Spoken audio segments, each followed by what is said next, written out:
Morning and नमस्कार दोस्तों, स्वागत है आप सभी का एक बार फिर से आपके अपने YouTube channel GK search engine पर।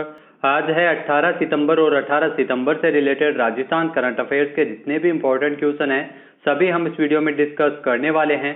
तो पूरा वीडियो बहुत ध्यान से देखें और वीडियो के एंड में मैं आपसे क्वेश्चन पूछूंगा जिसका आंसर आपको कमेंट बॉक्स में देना है।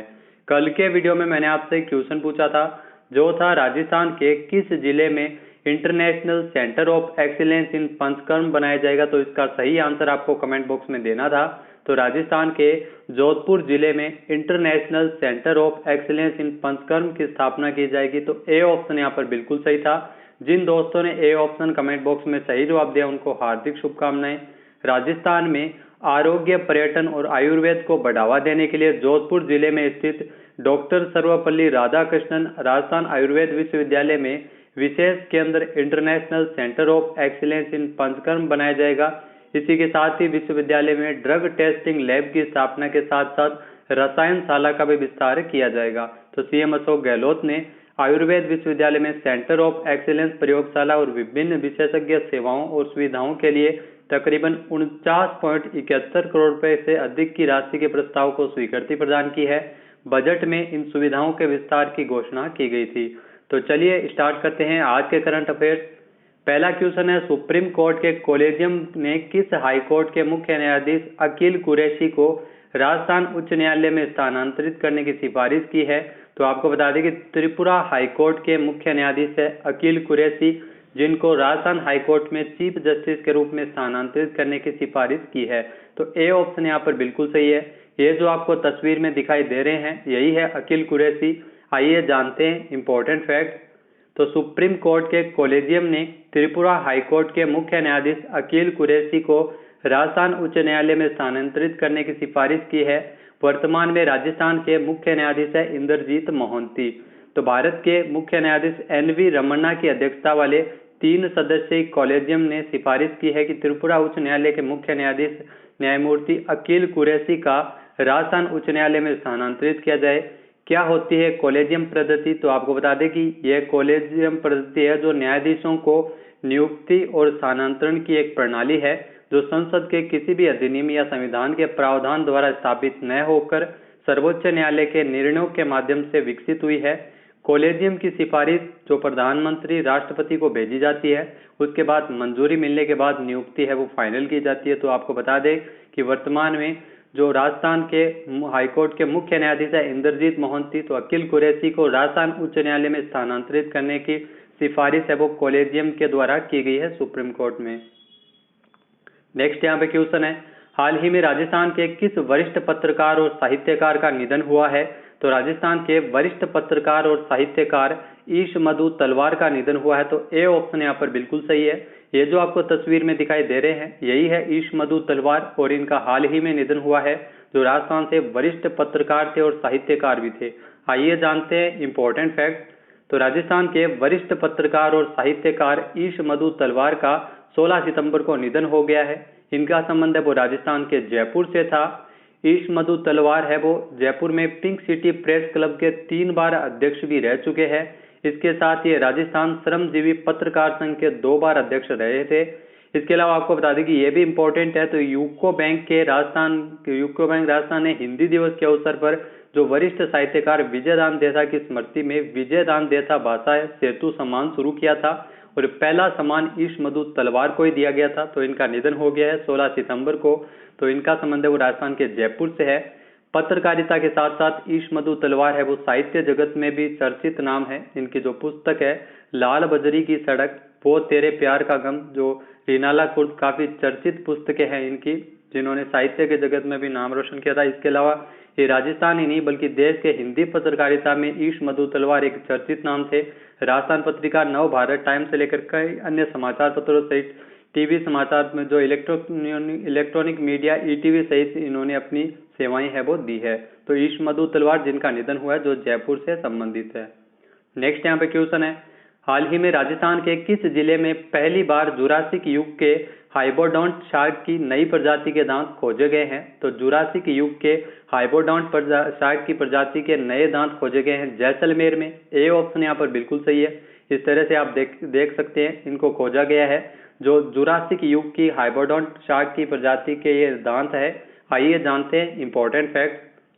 तो राजस्थान के जैसलमेर में पहली बार जुरासिक युग के हाइबरडोंट शार्क की नई प्रजाति के दांत खोजे गए हैं।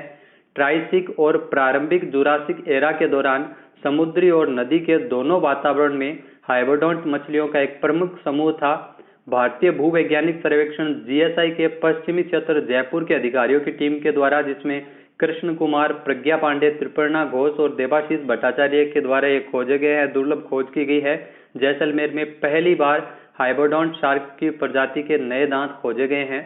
इसके अलावा आपको बता दें कि जैसलमेर में ये खोजे गए नए क्रशिंग टीथ है वो अनुसंधान दल द्वारा नामित एक नई प्रजाति का प्रतिनिधित्व करते हैं, जिसे स्ट्रैफोर्ड्स जैसलमेर नासिस कहा जाता है। ये नाम एक ही है, लेकिन बड़ा होने के कारण इसको अलग अलग लिखा गया है, तो आप ध्यान रख सकते हैं। भारतीय भूवैज्ञानिक सर्वेक्षण जीएसआई की स्थापना 1851 में की गई थी, तो जैसलमेर में इसको खोजा गया है। नेक्स्ट यहाँ पे क्वेश्चन है, हाल ही में किस राज्य में घायल व्यक्तियों की मदद करने वालों के लिए मुख्यमंत्री चिरंजीवी रक्षा योजना की शुरुआत की गई है? तो ध्यान रखिएगा, मुख्यमंत्री चिरंजीवी रक्षा योजना की शुरुआत है वो राजस्थान में की गई है। तो बी ऑप्शन यहाँ पर बिल्कुल सही है। इंपॉर्टेंट क्वेश्चन है, आने वाले एग्जाम में यहाँ से आपको एक न एक क्वेश्चन तो जरूर देखने को मिलेगा। मुख्यमंत्री चिरंजीवी जीवन रक्षक योजना, आइए जानते हैं इंपॉर्टेंट फैक्ट। तो राजस्थान में मुख्यमंत्री अशोक गहलोत ने मुख्यमंत्री चिरंजीवी जीवन रक्षक योजना की शुरुआत की है, जीवन रक्षा योजना की शुरुआत की है। सड़क दुर्घटना में घायलों को समय पर इलाज नहीं मिलने के कारण जान चली जाती है। ऐसी स्थिति को देखते हुए राजस्थान सरकार द्वारा इस योजना की घोषणा की गई है। इस योजना में सारे बिंदु महत्वपूर्ण है। इस योजना में जल्द से जल्द अपने संसाधन से घायलों को हॉस्पिटल पहुंचाने वाले व्यक्तियों को सरकार के द्वारा 5,000 रुपए, कितनी राशि? 5,000 रुपए और प्रशस्ति पत्र देकर सम्मानित किया जाएगा। योजना के तहत घायल व्यक्ति की मदद करने वाले व्यक्ति से किसी भी तरह की पूछताछ है वो पुलिस नहीं करेगी और उस व्यक्ति से हॉस्पिटल में घायल व्यक्ति के इलाज के लिए किसी भी तरह का कोई भी पैसा नहीं लिया जाएगा। तो सारे बिंदु इंपॉर्टेंट है। इसके अलावा इस योजना के तहत जो इनाम की राशि है 5,000 रुपए, वो उस स्थिति में मिलेगी जब दुर्घटना में घायल व्यक्ति गंभीर स्थिति में होगा। सामान्य घायल व्यक्ति की मदद करने वालों को केवल प्रशस्ति पत्र देकर ही सम्मानित किया जाएगा, तो ये आप ध्यान रख सकते हैं। इसके अलावा जो सरकारी एम्बुलेंस, निजी एम्बुलेंस के कर्मचारी, पीसीआर वैन और ड्यूटी पर तैनात पुलिस कर्मचारियों, घायल व्यक्ति के निकट संबंधियों के ये योजना के तहत इनाम की राशि नहीं दी जाएगी। जी हाँ, नहीं दी जाएगी। मददगार व्यक्ति को प्रोत्साहित राशि पाने के लिए अपनी घटना की पूरी जानकारी अस्पताल के आपात सुरक्षा अधिकारी सीएमओ को देना होगा। वहां पर व्यक्ति अपना नाम, पता, मोबाइल नंबर और बैंक खाता देना भी अनिवार्य है और सीएमओ की रिपोर्ट पे राशि है वो दी जाएगी। तो ये सारे फैक्ट इंपॉर्टेंट है। नेक्स्ट यहाँ पे क्वेश्चन है, हाल ही में नेशनल क्राइम रिकॉर्ड ब्यूरो की क्राइम इन इंडिया 2020 रिपोर्ट के मुताबिक जयपुर में आर्थिक अपराध की दर क्या रही है? तो जयपुर में जो आर्थिक अपराध की दर है वो 104.7% रही है। तो ए ऑप्शन यहाँ पर बिल्कुल सही है। नेशनल क्राइम रिकॉर्ड ब्यूरो के ये आंकड़े हैं। आइए जानते हैं इंपॉर्टेंट फैक्ट। तो national crime record bureau NCRB की जो क्राइम इन इंडिया 2020 रिपोर्ट के मुताबिक महानगरों में दिल्ली शीर्ष स्थान पर है, मुंबई दूसरे स्थान पर। 2020 में 20 लाख से ज्यादा आबादी वाले 19 शहरों में आर्थिक अपराध, जी हाँ, आर्थिक अपराधों की संख्या से दिल्ली में सबसे ज्यादा 4,445 मामले सामने आए हैं। मुंबई में 3,927 मामलों के साथ दूसरे स्थान पर। जयपुर है वो 3,217 मामलों के साथ तीसरे स्थान पर है। आर्थिक अपराधों की जो दर है वो सबसे ज्यादा बात अगर की जाए तो जयपुर की रही है, 104.7% दर है आर्थिक अपराध की। लखनऊ में यह दर 76.7% है। पटना में 49.7% रही है। राज्यों की दृष्टि से शीर्ष स्थान पर तेलंगाना 34.6% और आर्थिक अपराध होते हैं और इसके अलावा राजस्थान है वो 23.6% के साथ चौथे स्थान पर है। आर्थिक अपराध क्या है? जिसमें संपत्ति की चोरी, जालसाजी, धोखाधड़ी आदि के मामलों को शामिल किया जाता है। ऐसे मामलों में आर्थिक अपराध की कैटेगरी के हिसाब से केस दर्ज किया जाता है। देश भर में महामारी प्रभावित 2020 के दौरान आर्थिक अपराधों की संख्या में 12% गिरावट देखने को भी मिली थी। अब नेक्स्ट यहाँ पे क्वेश्चन है, भारत के किस राज्य में युवा वैज्ञानिकों को प्रोत्साहन देने हेतु विज्ञान एवं प्रौद्योगिकी के क्षेत्र में स्ट्राइड अवार्ड दिए गए हैं? तो स्ट्राइड अवार्ड है वो राजस्थान में दिए गए हैं। तो ए ऑप्शन यहाँ पर बिल्कुल सही है। आइए जानते हैं इंपॉर्टेंट फैक्ट। तो विज्ञान एवं प्रौद्योगिकी के क्षेत्र में मुकाम हासिल करने वाले राजस्थान के युवा वैज्ञानिकों, नवाचार एवं उद्यमिता, वैज्ञानिक पत्रकारिता से जुड़े पात्र लोगों को 28 फरवरी को राष्ट्रीय विज्ञान दिवस के अवसर पर राजस्थान स्टेट स्ट्राइड अवार्ड है वो दिए गए थे। स्ट्राइड का फुल फॉर्म होता है science, technology, research, innovation, design और एंटरप्रेन्योरशिप अवार्ड। 3 श्रेणियों में 24 योग्य उम्मीदवारों को 4 पुरस्कार दिए गए थे। प्रत्येक श्रेणी में 8-8 लोगों को पुरस्कृत किया गया था, जिसमें प्रथम पुरस्कार के तहत 1 लाख रुपए, द्वितीय पुरस्कार के तहत 75,000 रुपए और तीसरे पुरस्कार के तहत 50,000 रुपए दिए गए थे। 5 सातवां पुरस्कार वो 10,000 रुपए के दिए गए थे स्ट्राइड पुरस्कार के अंतर्गत। नेक्स्ट यहाँ पे क्वेश्चन है, राजस्थान में आर्थिक एवं सांख्यिकी निदेशालय किस शहर में स्थित है? तो आर्थिक एवं सांख्यिकी निदेशालय है वो जयपुर में स्थित है। तो सी ऑप्शन यहाँ पर बिल्कुल सही है। आइए जानते हैं इंपॉर्टेंट फैक्ट। तो राजस्थान में आर्थिक एवं सांख्यिकी निदेशालय है वो जयपुर में स्थित है।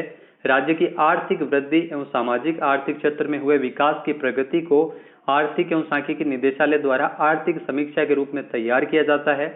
आर्थिक एवं सांख्यिकी निदेशालय के निदेशक है एवं संयुक्त शासन सचिव है ओम प्रकाश बैरवा।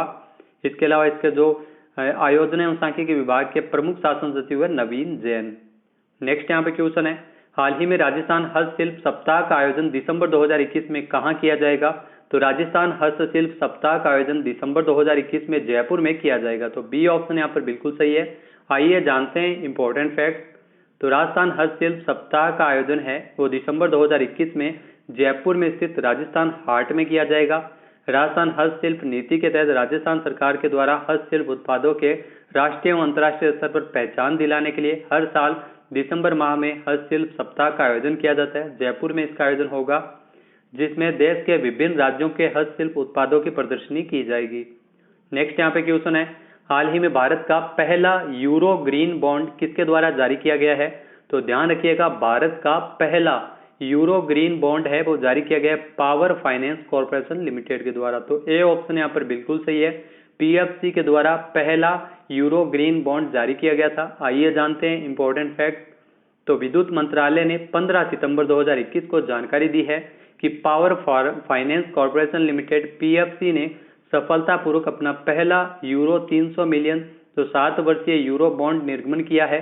ये भारत की ओर से जारी किया गया पहला यूरो मूल्य वर्ग का ग्रीन बॉन्ड है वो जारी किया गया है।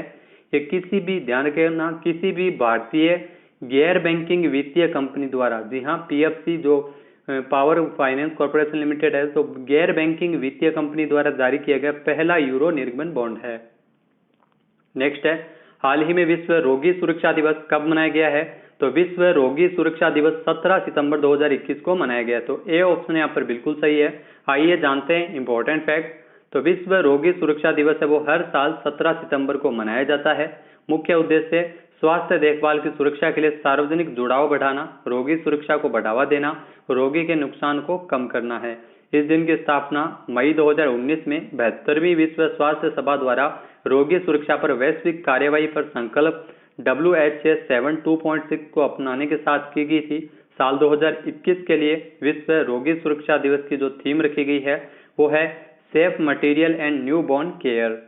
बात कर लेते हैं आज के हमारे क्विज की। तो आज का हमारा क्विज है, हाल ही में राजस्थान विधानसभा में पारित हुए राजस्थान माल और सेवा कर संशोधन विधेयक 2021 को किसने प्रस्तुत किया था? एक बार फिर से सुनिएगा, राजस्थान माल और सेवा कर संशोधन विधेयक 2021 को राजस्थान विधानसभा में किसके द्वारा प्रस्तुत किया गया था? इसका सही आंसर आपको कमेंट बॉक्स में देना है। और अगर ये वीडियो आपको पसंद आए तो इसे लाइक और शेयर जरूर कीजिएगा। साथ ही साथ हमारे चैनल को भी जरूर सब्सक्राइब करें। इस वीडियो की जो पीडीएफ फाइल है वो आप वीडियो के डिस्क्रिप्शन बॉक्स से डाउनलोड कर सकते हैं और इस क्वेश्चन का आंसर आप वोट करके भी कर सकते हैं। वीडियो कैसा लगा कमेंट बॉक्स में जरूर बताइएगा। वीडियो देखने के लिए धन्यवाद। जय हिंद, जय भारत, जय राजस्थान।